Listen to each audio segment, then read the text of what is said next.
Country Music Highway. This is CMH 23. Hello everyone, I'm Keith Casebolt. Welcome in to the CMH 23 television and radio studios here at the Mac in Prestonsburg.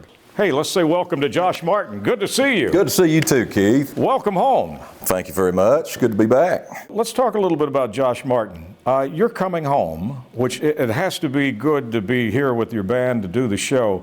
But tell me a little bit about Josh growing up on the Country Music Highway. When was the first time you actually become aware of the fact that I am on the world-famous Country Music Highway?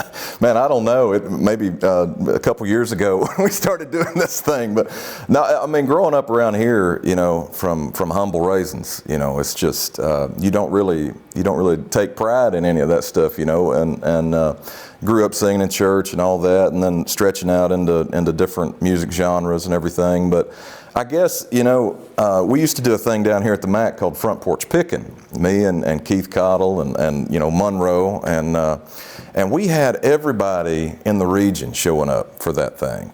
As a matter of fact, you know, I would facilitate the show, and later on I come to find out that Tyler Childers actually started back here with us too. He would get up and sing Wagon Wheel, you know, every night. And you know, it was just one of those cool things. We would hang out. But I guess that was when it finally sunk into me. You know, I was probably 17, 18 years old.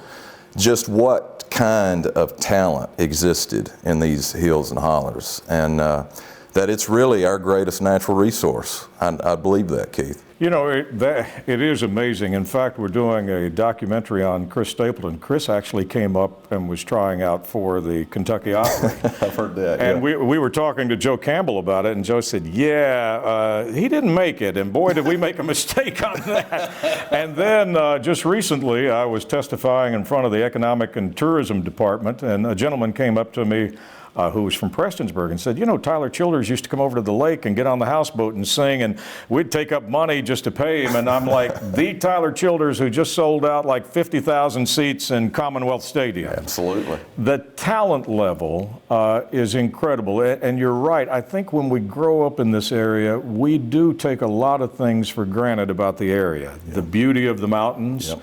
And certainly the talent. And then when we get away from here, people are like, oh my goodness, are you aware of this? And you're like, you know, it's pretty cool when they're telling me that. Well, that's what happened to me in Nashville when I was down there working for Sony. I would go into a right, and, you know, we'd be sitting around, and I'd start singing, man, you're pretty good. And I said, yeah? He said, where are you from? I said, East Kentucky. He said, oh, yeah, we know about Eastern Kentucky, you know. So it's no secret in Nashville. But I think, you know, what we're trying to do with all this stuff down here is just beautiful, yeah. Keith, and putting a greater audience, a worldwide audience on this region. Okay, so you're back here, you're playing, and you go to Nashville. We started the CMH 23 project about 10 years ago, and I think about 7 or 8 years ago, we had a chance to film you actually singing the song you had out with Sony. Yep. How did you know? How'd you know? And you know, you were talking about the genres of music. Now, look, they won't even let me hum in church. I mean, pat my foot maybe, but I mean, I can't sing a lick. Right. So I don't know a whole lot about music, but I know when something's good. When you took the stage and we filmed you for the very first time, I was like, man, this kid's got something. You kind of had like a little bit of a soul and blues. And I walked out of here after you did that performance, and I was like, who does he remind me of? And I thought of Daryl Hall. Oh, wow, yeah. Of Hall & Oates, because in that song that you did, I could hear some Daryl Hall. And then later on, you know, you made the statement, you wanted to get to your roots and you went to bluegrass, and I was like, this kid is multi-talented, that he's sounding like Daryl Hall, but yet he really loves the roots of bluegrass. Yeah. Music on the Country Music Highway really does cross every form, doesn't it? Absolutely, and me and Corey Cottle, we used to talk about that a lot, you know, being adepts in the Kentucky Opry. Because we had James Whited down here that introduced us to Pat Metheny Group and all these, Steely Dan, and then, you know, like Hillbilly Days. That would give us an opportunity to put a classic rock band or something together, mm-hmm. and go up there and just let it all hang out, man.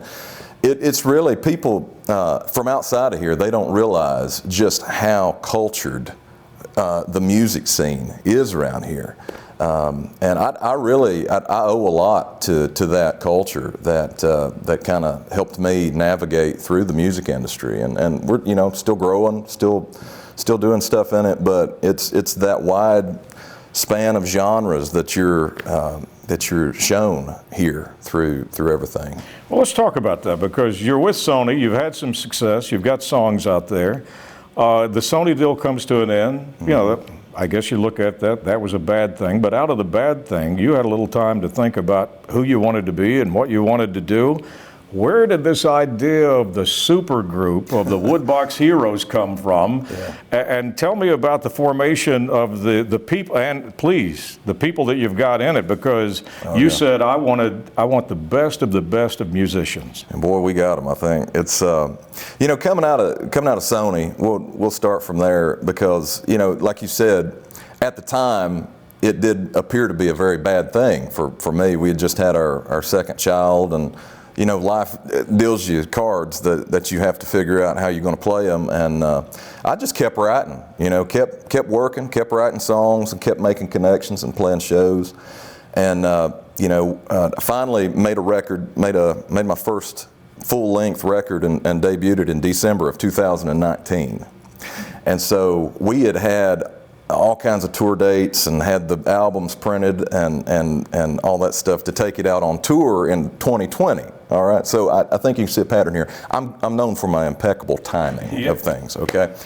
So all that to say, there was a moment in 2020 where a guy invited me to play a beautiful beach resort in northern Michigan. And we didn't get to take a band the first year. We just played a bunch of backyard shows through COVID. But then the next year he invited me back, and he wanted a band. He said, "Do you think you can put together a group?" And I said, "Oh yeah, I think we won't have a problem with this." And then I sent him the names of who I was bringing. I was bringing Janae Fleener, which was 5-time CMA Musician of the Year at the time. I was taking Matt Menifee, which as a banjo player, when you get to share the stage with like Warren Haynes and Bruce Hornsby and all these cats, he's doing something completely innovative and incredible on the banjo. And then you've got the likes of Barry Bales, 15-time Grammy winner with Alison Krauss and Union Station. And at the time, Seth Taylor was in our group, and he's took off. He's been touring with Post Malone this year. So it's like, yeah, we had a pretty decent band of characters put together.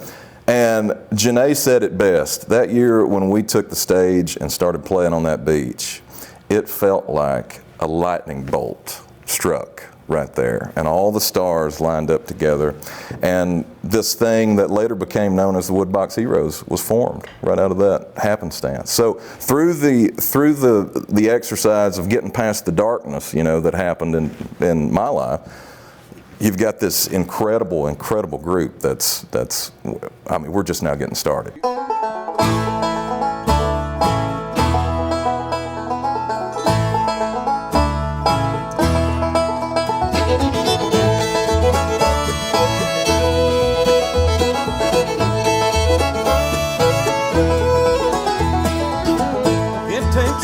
To be lonesome when that feeling is brand new. Away from the noise, out on your own, son. No bellwether out there guiding you. It takes patience and some hard work, winding down that river deep in the side, before you realize that the truth hurts. By a world full of lies of every size. Oh, but I've made up my mind. Ain't nothing I can change except the way I live my life. So I pull my head out of the rain, set my sight on that blue sky, breaking up ahead downstream from where I made up my mind.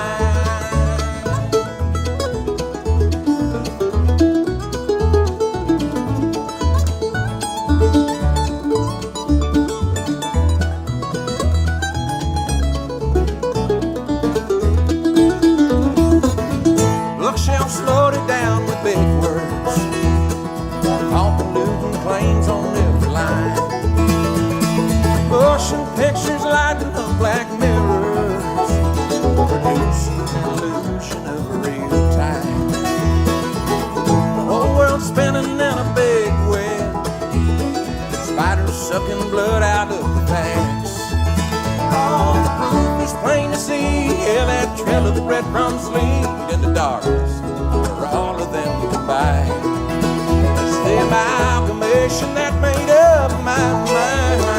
Oh, but I've made up my mind. Ain't nothing I can change except the way I live my life. I pull my head out of the rain, set my sight on that blue sky, breaking up ahead downstream from where I made up my mind.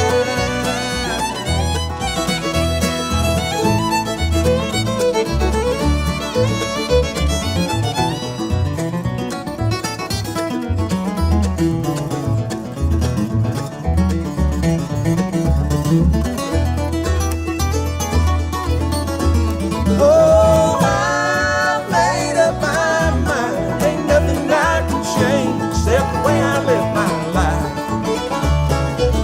I pull my head out of the rain, set my sight on that blue sky, breaking up ahead downstream from where I made up my mind. I made up my mind.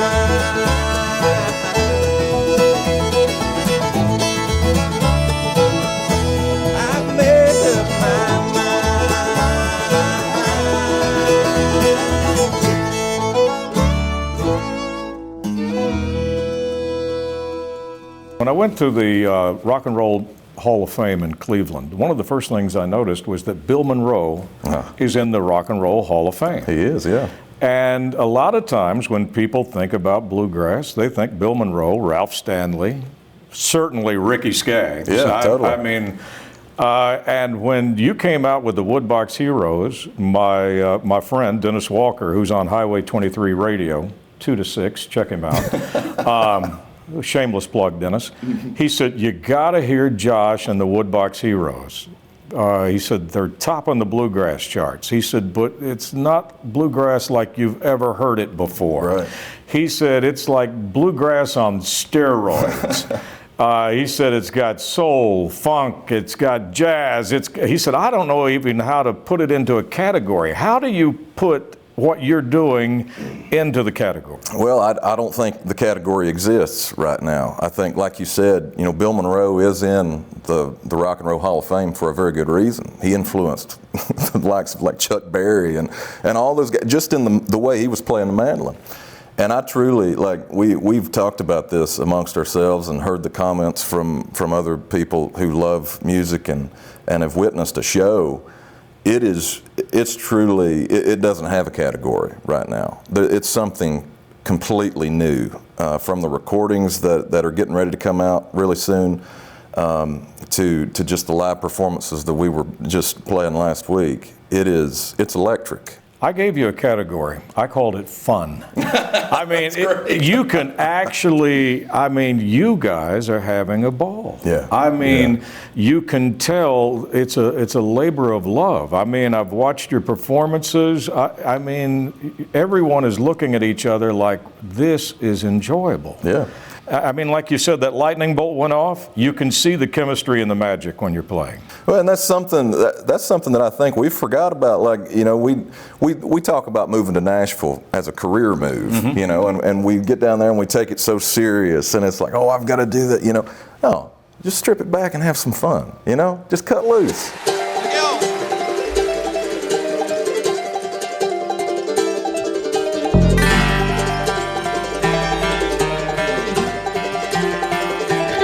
Old Chevy big block, fired up and running loud.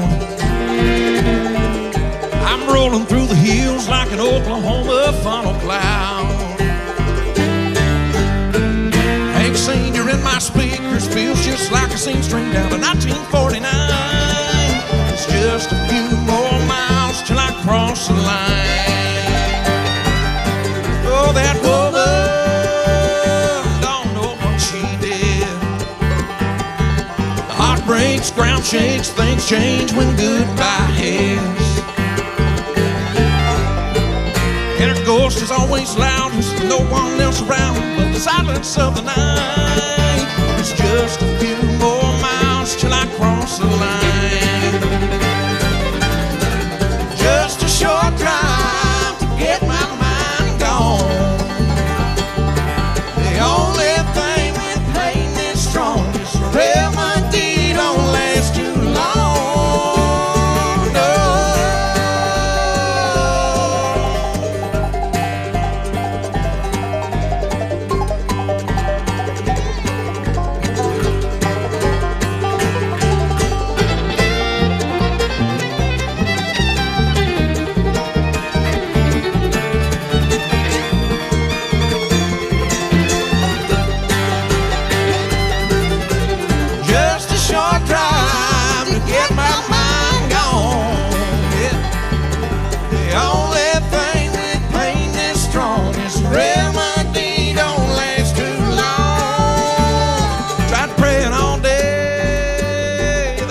seems to work. Lit up a few old flames, but they just hate up to her. Bottle isn't in the bounty, but you're in a bone dry county with the moonshine in the night. It's just a few more miles till I cross the line. Yeah, there's just a few more miles till I cross the line. Till I cross the line. Till I cross the line. Till I cross that line. Till I cross the line.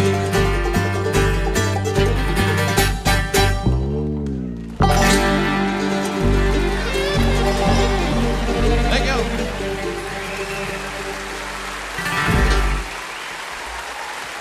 You're playing with people that are so decorated. I mean, it truly is an all-star band. And first and foremost, you're a musician. You're a very serious guitar player. Yeah. Give me the top 3 guitar players out there. Oh, wow. Who would you say that makes you say, oh, wow, when you listen to them play? Yeah, totally. I would have to mention the likes of like Billy Strings right now. And just the level that Billy has taken bluegrass music. He's playing a strict bluegrass set in arenas around the country. Think about that. So yeah. think about that. So definitely, and he's filling in with Bob Weir and the Grateful Dead and all that stuff. So definitely Billy. You know, you got cats like John Mayer who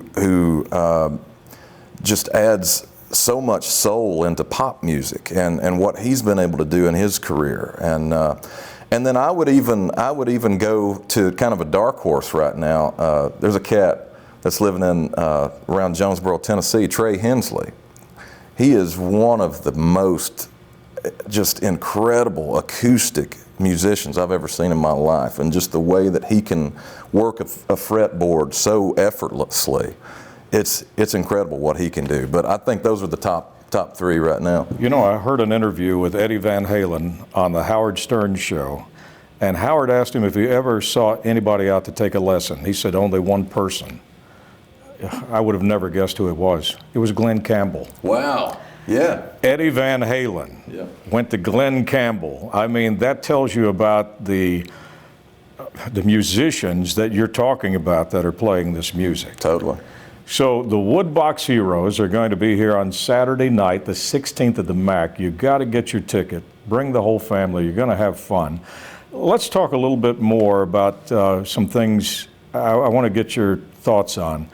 Chris Stapleton, the Country Music Highway. Yeah. I can remember back 20 years ago, a friend of mine said, you got to catch this Chris Stapleton. And I thought, look, we've had all the stars from the Country Music Highway that we can possibly have. I mean, this little stretch of road, how could there be anybody come along? Chris started out writing, you're a writer, and now Chris is going to be the most decorated male country artist. The most decorated female country artist is Loretta Lynn. Now, not that the two of them come from Kentucky. They both come from the Country Music Highway and from Johnson County. What's the odds of that with the talent level? Well, one would think outside of here that the odds are very low. But, you know, once again, we're going right back to that conversation we started off with. You know, we take a lot of things for granted being from here. And I tell folks this all the time that I run into conversation with about the talent here that don't realize it, is that for every Chris Stapleton, for every Tyler Childers, for every Loretta Lynn, I think there's at least 10 more in every holler, every stretch of road that is up and down this Route 23. There's at least 10 more that nobody will ever hear about. And that's insane. That is truly something to really take pride in. So as much as we mine the coal in this region, we've still got a lot of mining to do when it comes to the musical talent that's on the Country Music Highway. Absolutely. It is our greatest natural resource. Yeah. You know, let's talk about another artist. The Country Music Highway, we're looking at doing the Highway 23 Awards later this year. I know for a fact one of the awards is going to be the Ricky Skaggs Bluegrass Award. Oh, cool. What would that mean to Josh Martin if Josh and the Woodbox Heroes were to be the award winner for the Ricky Skaggs Award. Well, And what does he mean to the music industry? Oh, well, Ricky might be one of the best kept modern secrets of all country music, and I don't think he gets the respect that he really should. He'll get it someday, but I was just thinking about this coming in here. The first time I saw Ricky Skaggs play was on stage of the Mountain Arts Center. And it's kind of like the fact of a super group that he always kept top-notch players with him, and the level of show that Ricky put on here at the Mountain Arts Center as a 9-year-old boy watching that, it was just mind-blowing. And so Ricky is truly, he's a modern forefather of what you would call modern bluegrass music. And I mean, it would be an honor, to be in the same category. I got to meet Ricky at the Grand Ole Opry last year. We were sharing the stage that night, and he came back and he said, I went up to introduce myself. I said, Josh Martin. He said, yeah, Ricky Skaggs. He said, I love you playing. I was like, whoa. Can you record that? So it was a good night, man, and always fun to meet your hero.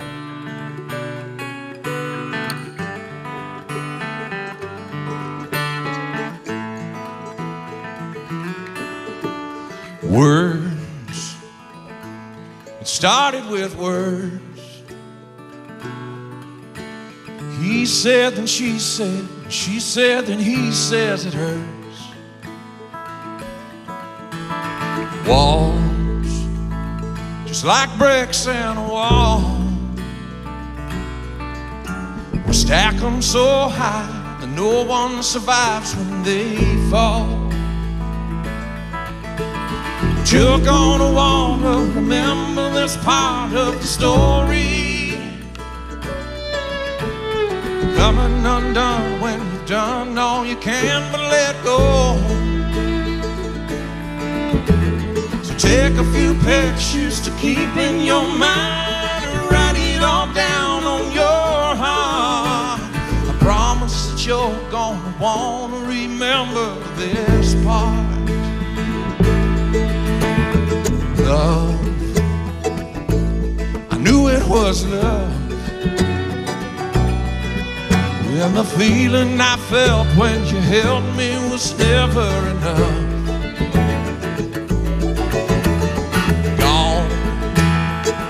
Baby, now it's just gone, and the hardest part's knowing that I just can't keep holding on.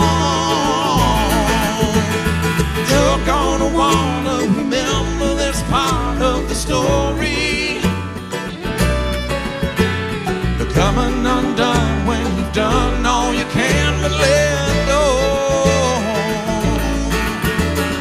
Take a few pictures to keep in your mind, write it all down on your heart. I promise that you're gonna wanna remember this part. Let's go.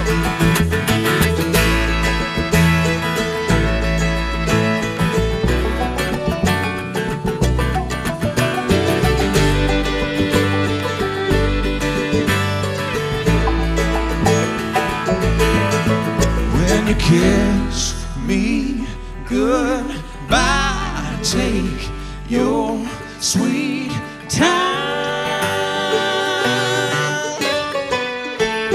You're gonna want to remember this part of the story,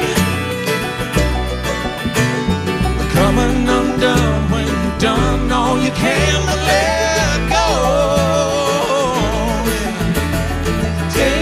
Pictures to keep in your mind, write it all down on your heart.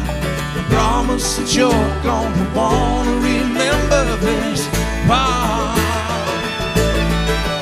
Oh, as bad as I hate it, there's nothing to say.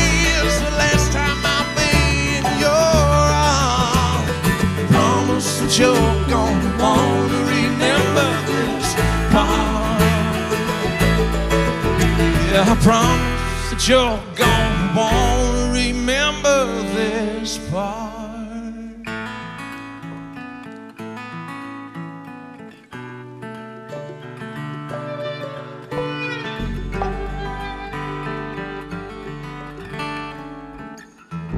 What would it mean to Josh Martin one day to have the sign out here on Highway 23 to say Josh Martin and the Woodbox Heroes on the Country Music Highway? I mean, it would definitely be flattering. I love this. I love this land. I love the people here. I'm very proud that I've got roots here, you know, and I just love it. And to be, I guess to go down and think that, just to think that I would have made a difference in you know, the music scene here, and then just the livelihood and the culture that is preserved here, that would mean a lot to me. So. Well, I will say this, my friend, as proud as you are of Eastern Kentucky and the Country Music Highway, we're that proud of you. Josh Martin and the Woodbox Heroes. Josh, thank you, brother. Thank you, sir. From the CMH 23 studios, I'm Keith Casebolt. Thanks for watching and thanks for listening.